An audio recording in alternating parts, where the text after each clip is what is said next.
The Boise State, I grew up, I mean, Boise State did just win the Mountain West Conference Championship, but I wrote here on November 12th, Boise State was 5-5, and it looked like they were going to have their first losing season since 1997. Yeah, that's a long time, basically my entire life.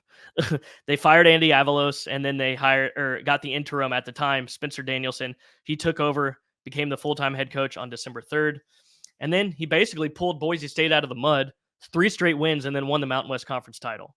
It looked like dark days were completely ahead in Boise, and then they hired him now, and within 2 months, you're conference champions with a coach who seems to get it, and you're on top of it in the portal. Like, he gets this era of college football. He gets Boise, so it's great to see this. And then before I even talk about the portal, what's happened for Boise State, you have Ashton Jeanty, the Mountain West Offensive Player of the Year, staying one of the best, if not arguably the best, I've heard people say, in the country.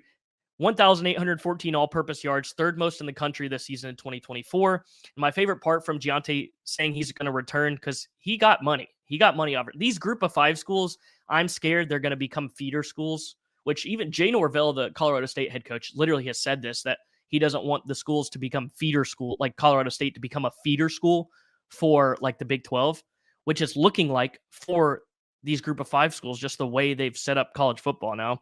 But he said the money wasn't everything for me. It was more about where my heart told me to go. And he also said that Danielson being named the head coach helped. I love that he decided to stay and commit to the place he was at where he's having success. He is the kind of player you want on your team, and he's going to help. I mean, Boise State isn't like, they're not down bad. It looked like it was going to be rough this year, but in terms of history, even with Brian Harsin, he was able to have success there. Boise State is a machine of itself that Peterson ended up building there. Even before him, I can't remember the coach right before. I was too young to remember those days. But this is huge. And then 2024, you're defending Mountain West Conference championships. You have a ton of playmakers back, and you're getting 2 guys in the portal, which some people have heard about Malachi Nelson, but people who don't. You have Malachi Nelson, the USC transfer, who is the highest rated recruit in the school's history now, coming to Boise State. He was the former California Gatorade Player of the Year. He was a 5-star and the number 5 quarterback coming out of high school in the 2023 class. You lost Taylon Green to Arkansas. He was a great playmaker. But Malachi Nelson, you have 4 years of eligibility left. You have a guy looking to prove himself. Just didn't happen at USC. Obviously, Caleb Williams was there, but it just didn't. I don't know. Maybe it wasn't the right fit. And things happen, and then the people are like, oh, maybe he's not that good because why did he transfer to Boise State? I wouldn't hate on Boise State. I mean, this is a school. I don't get why people were saying, why would he transfer to Boise State? This is a school that has proven year in and year out it's always successful. So I think you can take your offense to a whole new, just potentially elite level with Malachi Nelson. And then on top of that news, you also get Chris Marshall, the former 5-star, number 1 ranked JUCO player and previously 5-star prospect in the 2022 class, to come to Boise State. Now, he was at Texas A&M and Ole Miss before, had a lot of problems, got kicked off, disciplinary issues, ended up leaving. And then from some Boise State news that I've seen and read about, he knows this is basically his last chance. And he said he wants to prove himself, so he doesn't want to mess it up. And you're coming to Boise, like, you just added Malachi Nelson, the number 5 quarterback in the country in his cycle. Kid who hasn't really played, wants to prove himself.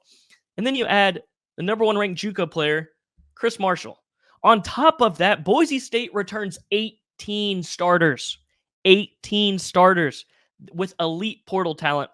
This is a college football playoff type team. If this all works out, if it goes as well on paper as it's looking, and it transfers with the playmakers, Gianti, Marshall, and Malachi Nelson, your offense could destroy your Mountain West Conference. I know it's gotten tougher through the years, and I don't know if you play at Wyoming, but that's like one place you never want to play at. That place, and I know you have a tough out-of-conference schedule, but all you got to do is be the highest-ranked Group of 5 team. I think they have to play Texas, and then they have Washington State and Oregon State as well. I think Texas and Oregon State are away. I think they have Washington State at home. I could be completely wrong on that, but I'm pretty sure that's right.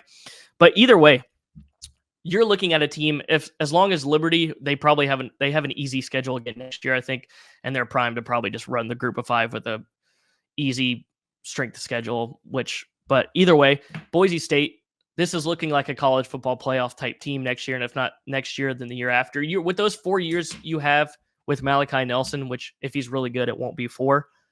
But this is setting up right now to where Boise State can be back.